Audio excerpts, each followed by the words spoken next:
North Korea will pay a greater price if it engages in any reckless provocations. That's according to South Korea's commander-in-chief, marking West Sea Defense Day. The government has come up with more measures to address the prolonged medical service disruption amid the confrontation with doctors over the medical reform plans. Once again, trainee doctors are being urged to return to their posts, while an offer of dialogue is extended to senior doctors. The UN Security Council will vote on Friday on the U.S. resolution calling for an immediate ceasefire in Gaza amid international concerns over growing humanitarian crises. It's March 22nd, 2024. This is Newscenter. Good evening. Thank you for joining us. I'm Yoon, JongMin. On this day of remembering the 55 sailors and Marines who died from 3 different North Korean provocations, South Korea's commander-in-chief sent a stern warning to North Korea, saying the regime will pay a much greater price for any reckless provocations. He also vowed for a stronger cooperation with the U.S. and Japan. Kim Hye-soon starts us off. A stern message to North Korea by President Yoon on a day to commemorate the 55 fallen heroes who died in battle while protecting the nation's western maritime border. 북한이 이러한 도발과 위협으로 우리를 굴복시킬 수 있다고 생각한다면 이것은 완벽한 오산입니다. 북한이 무모한 도발을 감행한다면 반드시 더 큰 대가를 치를 것입니다. This came at President Yoon's speech at the 9th West Sea Defense Day's main ceremony, with North Korea's threats at the maritime border continuing to heighten. Just this year, North Korea has conducted hundreds of artillery firings toward the West Sea, called South Korea the #1 enemy state and immutable principal foe, while declaring that it does not recognize the Inter-Korean Maritime Buffer Zone, also known as Northern Limit Line. He reaffirmed that the nation will maintain its defensive readiness and strengthen its power to protect citizens, and added that peace achieved through compromises only puts the nation at greater risk. He also emphasized international cooperation. 정부는 우리 안보의 핵심인 한미 동맹과 한미일 안보 협력을 더욱 강화하고 우방국들과 더 강력하게 연대하겠습니다. The ceremony was held at the command center of the Navy's 2nd Fleet in Pyeongtaek, Gyeonggi-do Province, where the ROKS Cheonan came back even stronger last December to join the rest of the fleet. Back in 2010, the ROKS Cheonan was sunk by a North Korean torpedo, killing 46 on board. They're part of the 55 remembered on West Sea Defense Day, along with 6 heroes from the Second Battle of Yeonpyeong in 2002 and 2 from North Korea's shelling of Yeonpyeong-do Island. President Yoon said their spirit remains with the military, and the active servicemen and women have inherited that spirit to defend the nation today. He also said those sacrificed will not be forgotten. 정부는 국가와 국민을 위해 헌신하다가 부상을 입은 장병들 그리고 전사한 분들의 유가족들을 끝까지 책임지고 지원할 것입니다. 우리의 호국 영웅들이 확실히 예우받도록 할 것입니다. As he wrapped up, Yoon also made sure to tell the rest of the country to join in encouraging and supporting those serving the nation. Kim Hye-soon, Arirang News. South Korea is set to begin the production of the first batch of 40 supersonic Kf-21 fighter jets. The Defense Acquisition Program Administration said on Friday that it plans to sign a contract with Korea Aerospace Industries, the manufacturer, in June to begin mass production. 20 units will be produced within this year and another 20 next year, after going through additional air-to-air weapons verification tests. The 40 Kf-21s will be deployed in the country's Air Force by 2028. This is part of the government's plan to deploy 120 Kf-21 jets by 2032. In other news, some patients will be transferred from large hospitals to smaller ones, and more public health doctors are being deployed to tackle the recent medical disruptions. The government is urging defiant doctors to return to their workplaces and professors of medicine to step forward for negotiations. Our Kim Bo-kyung tells us more. The government is continuing to make every effort to tackle the medical disruptions that have followed the walkout by trainee doctors over a month ago. 100 partner hospitals have been designated to receive transferred patients with mild symptoms from larger general hospitals. To urge the institutions to use the system, around 90,000 Korean won, $67 will be provided to both of them for each patient transfer starting next Monday. Information on each partner hospital's patient capacity will also be available in real time starting next month. This is not all. The government has decided to deploy additional doctors from military and public health centers and even make use of retired doctors willing to work.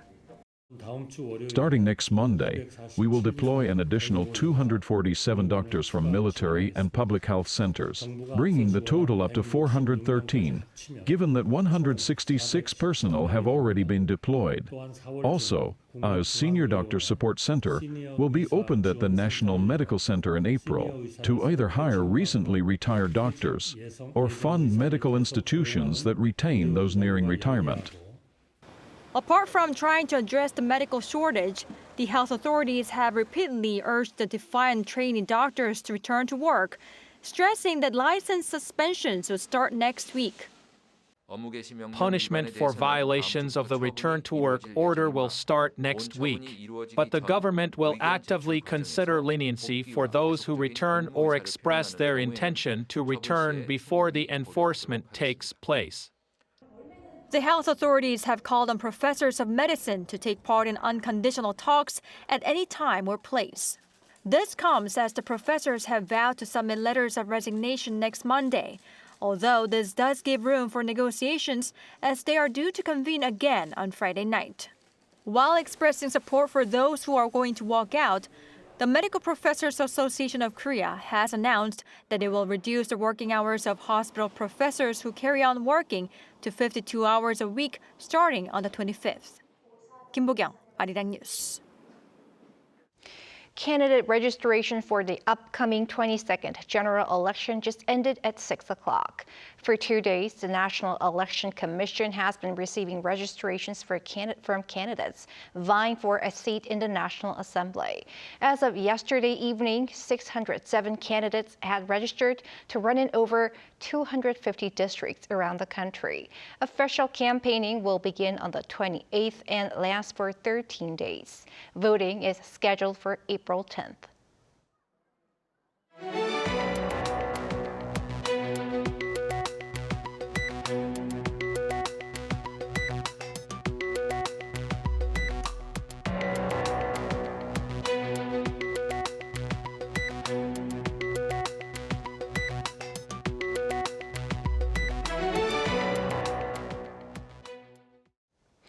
The UN Security Council will vote on Friday on a U.S. proposed resolution calling for an immediate ceasefire in Gaza amid international concerns over growing humanitarian crises. Meanwhile, the IDF claims more than 140, quote, terrorists have been killed in ongoing fighting at Gaza's biggest hospital. JongMin has the latest. EU leaders have called for an immediate humanitarian pause leading to a sustainable ceasefire in Gaza, agreeing on a declaration on the Middle East for the first time since October. The EU made the declaration at a Brussels summit late on Thursday, just hours before the US is expected to bring a resolution to a vote at the UN calling for a truce and a hostage deal.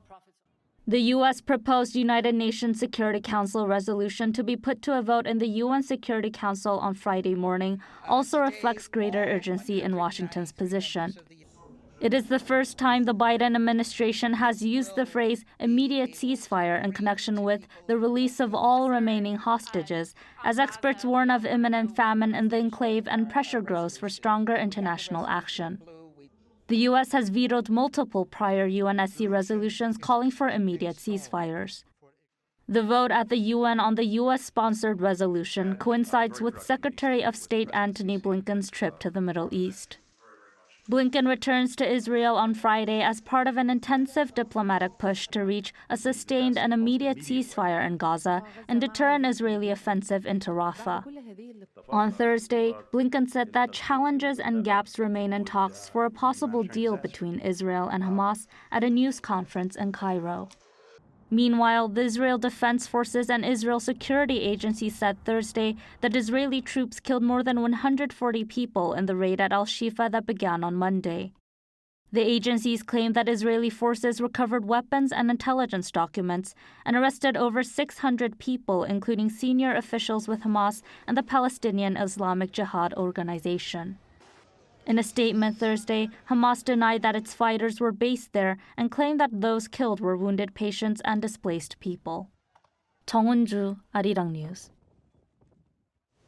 A senior U.S. official has made note of Korean chipmakers' halt of their sales of second-hand equipment, which are bundled into packages for dealers who then supply Chinese businesses. This comes amid Washington tightening export controls on key technologies amid its rivalry with Beijing. Yoon has more. U.S. Undersecretary of Commerce for Industry and Security, Alan Estevez, said in a written statement to the House Committee on Foreign Affairs that it was encouraging to see allies and partners align with Washington amid rivalries between the U.S. and China and taking appropriate actions to address security concerns regarding semiconductors and other emerging technologies through their domestic legal systems. He was referring to the latest move from key South Korean companies, including Samsung Electronics and SK Hynix, with the firms expressing intent to stop selling used semiconductor manufacturing equipment to China, and the governments of the Netherlands and Japan also announcing and implementing controls on such exports. Estevez also emphasized the importance of having parity between U.S. companies and companies of allied nations by upholding similar controls. It was also pointed out during the House hearing that the United States has been seeking controls on the servicing and supply of components for equipment that has already been sent to China before export restrictions were implemented. In a keynote speech at a South Korea-U.S. Economic Security Conference held in Washington in December, Estevez said that the U.S., South Korea, and other allies were in preliminary talks over the idea of creating a new export control system that would prevent cutting-edge technologies from being transferred to potential adversaries. He also highlighted that existing multilateral export control systems like the Wassenaar Arrangement were failing to keep pace with quickly changing technologies. 이은진, Arirang News. Today, March 22nd, the world celebrates Water Day, a day designated to raise greater awareness about the importance of sensible use of water and adequate access to it, especially amid the ongoing conflicts in different corners of the globe. Our Yoon Hee reports. The call to save water has almost become a cliché, with most people understanding the importance of water as a precious resource for life. But it's more than just simply using less water. That's the reason why we have set up Sustainable Development Goal number 6, Water in Sanitation, which emphasizes the multi-phases role of water for social economic development, as well as environmental sustainability. One of the United Nations Sustainable Development Goals is to ensure access to water and sanitation for all by 2030. Key steps include improving water use efficiency and enhancing international water cooperation. So then we need to think about more broadly, not only about our own daily consumption, but also any kind of impact we are giving on the environment and human development as a whole. The theme of this year's Water Day is Water for Peace, which is significant considering the impact of conflict on the water supplies of people living in war-torn regions due to contamination or even the complete destruction of water-related infrastructure. Humanitarian aid organization MEDER tells us more. War in Ukraine has been going on for 2 years now, and from continuous shelling and airstrikes, the water infrastructures such as boreholes and pipelines, they have been seriously damaged or completely destroyed. In Gaza, UNICEF estimates that displaced children have access to only 1.5 to 2 liters of water per day, which falls below the recommended minimum requirement for survival of 3 liters per day. This means that people, especially children, are at risk of dying from related illnesses like serious diarrhea or malnutrition, even if they survive the fighting. There are also many other forgotten crises taking place around the world that receive less attention, such as conflicts in Syria, Sudan, and Yemen. Every year, 30 million people flee their homes because of conflict or disaster, and these people often no longer have access to water sources and sanitation services, and they become vulnerable to epidemics. What can we do to support those in need? People can help other people who are suffering by simply sharing information about this issue, and people can also directly support the relief efforts on the ground by donating to an organization like MEDER. World Water Day on March 22nd reminds us of the need to save water. Everybody has the right to safe, accessible drinking water, but not everyone is able to get it. Raising awareness is the first step toward helping others and protecting our environment. Yoon, Arirang News. South Korean poet Kim Hye-soon won the prize for poetry at the U.S. National Book Critics Circle Awards on Thursday local time. She was announced as the winner by the NBCC, a U.S. nonprofit literary organization, for her poetry collection titled Phantom Pain Wings, becoming the first Korean to win the annual award. Over in the southern part of Korea, we can hear the delightful news of flowers starting to bloom around this time of year. Our Choi Soo-hyung sends the scent of spring. Spring has begun in South Korea. Currently, the southern parts of the country are in full bloom with the various colors of spring. You can feel the spring breeze, particularly in the cities of Jeollanam-do province, located around the Samjin River, one of the 5 largest in South Korea. Particularly noteworthy are the villages in Gurye County, Jeollanam-do province. In these small villages, the bright yellow flowers of the cornelian cherry dogwood, also known as cornus flowers or sansuyu in Korean, are in full bloom. This area is home to many sansuyu villages, accounting for over 70% of Korea's sansuyu production. Due to climate change, despite the typical blooming season being in mid-March, sansuyu flowers have been blooming earlier than usual for about 3 to 4 years now. According to the Gurye County office, they bloomed about 1 week earlier than usual this year, starting March 9th. Although they bloomed early this year, the sansuyu, cornus flowers, last longer than other flowers like plum blossoms, so you can enjoy the yellow waves until early April. Due to the last cold snap, cherry blossoms were also supposed to bloom this week, but haven't done so yet. However, tourists from across the country come to enjoy the spring by admiring the flowers blooming along the riverside. To be honest, I came to see the cherry blossoms, but not a single one had bloomed. So, I heard about the sansuyu flowers blooming and decided to come. They were so yellow and incredibly beautiful. I'll have fun with my family. I came here last year, but even this year, the Sansuyu village is still as beautiful as it was when I visited last year. It's still lovely. It's only the beginning to feel the spring vibes within the blooming cornus sansuyu village. Choi Soo-hyung, Arirang News, Gurye.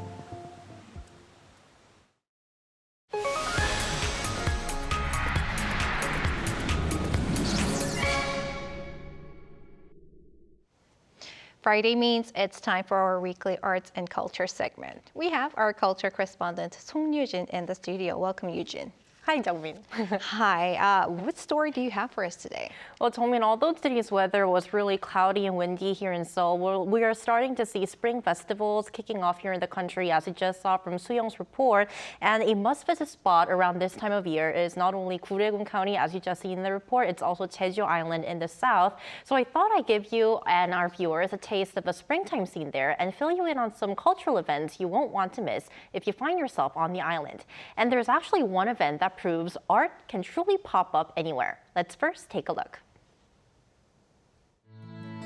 At the east end of South Korea's Jeju Island is a village called Gosong. Deep inside the village is this single-story building covered in vines. What's inside might blow your mind. So here, the bunker de Lumiere Jeju was once a secret telecommunication bunker that managed Korea's submarine cable network in the 1980s. Now, after being closed for more than 20 years, it reopened as a digital art hall in 2018. The Bunker de Lumiere Jeju is the first immersive media art space to open in the country. And for its fifth exhibit, it's bringing the works of the late Russian-French artist Marc Chagall back to life. Chagall spent his final days in St. Paul de Vence by the Mediterranean Sea. We thought there was this connection between St. Paul de Vence's blue Mediterranean and its landscape with Jeju. So we thought people could better appreciate Chagall's artworks here. As soon as you step in, visitors are drawn into the world of Chagall, surrounded by a cocoon of sound and darkness. Chagall Paris, New York traces the artist's artistic journey to and from the two cities. Over 70 of his masterpieces have been recreated using 3D sound, laser video projectors, and lighting.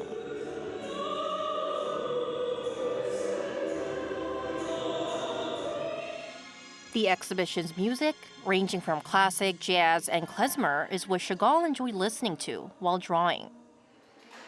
But this is not all that the bunker offers. For the first time since opening, Bunker de Lumiere Jeju is showcasing the works of a Korean artist, Lee Wal-jong. Known as the Artist of Jeju, Lee is a veteran artist who gained recognition through his efforts to modernize traditional Korean art, such as using acrylic paint on Korean paper hanji, wood carving, and installations. After moving from Seoul to Jeju in 1990, I began asking myself how I could be happier. I realized that happiness stems from within. The works shown in this exhibition have very vivid colors and focus on embracing positivity and finding joy in life's simple pleasures. This fusion of international and local artistry awaits in Jeju, inviting visitors on a journey through time and culture. What a transformation. Right. Eugene, Jeju is also known as an island of culture. Are there any other events we can look forward to at this time of the year? Well, there are actually several. So several art exhibitions are currently on display. So for example, if you're into Korean traditional art, there is an exhibition featuring Minhwa, or Korean folk drawings by 6 talented artists in Seogwipo City in the island's south. Hosted at the Lushison Gallery in Jeju, the exhibit beautifully captures nature with depictions of flowers, animals, insects, and trees. And notably, this year's artwork also includes a blue dragon, as this year is, as you know, the year of the blue dragon. And you want to catch this exhibit soon before it wraps up on March 31st, so you might want to hurry up. Hurry up. But as this exhibition ends this month, can you give us any suggestions for those who are planning to visit the island next month or later? Absolutely. So the Jeju Museum of Art, which is located in Jeju City, north of the island, is hosting an exhibition featuring over 100 artworks by Henri Matisse and Raoul Dufy until April 7th.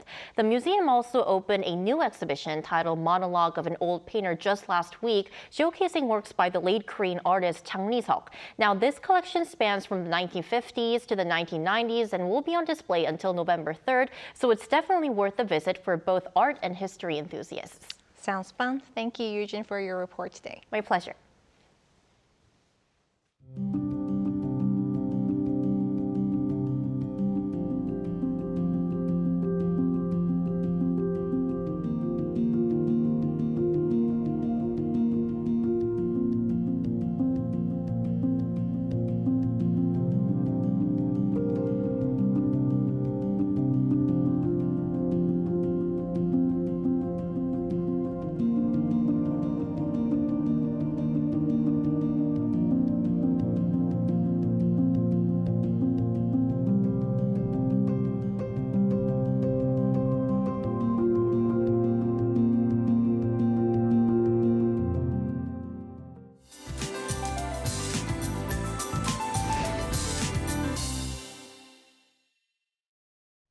It's been raining all over the country today. However, rain will be accompanied by gusts of wind and lightning, and there's a possibility that it will be mixed with yellow dust late at night. If you're out until late today, you'll need to be careful. Rain clouds will cover the whole country tonight. It will rain up to 40 millimeters in central inland areas such as Seoul and up to 20 in other parts of the country. In particular, there's a possibility that heavy rain of 10 to 20 millimeters per hour will be concentrated along with thunderstorms and gusts in central region. The rain that starts today will stop tomorrow morning. However, starting with Jeju Island tomorrow afternoon, it will rain again on the southern coast at night. Until the day after tomorrow, up to 60 millimeters of rain will pass in the mountainous areas of Jeju Island and up to 10 in other southern coastal areas. Tomorrow, Seoul will start off at 7 degrees. Daily highs will move up to 17 in Seoul. Gwangju, Daegu, and Gyeongju, 23 degrees. Early next week, it is expected to rain again across the country. That's all for Korea. Here are the weather conditions around the world.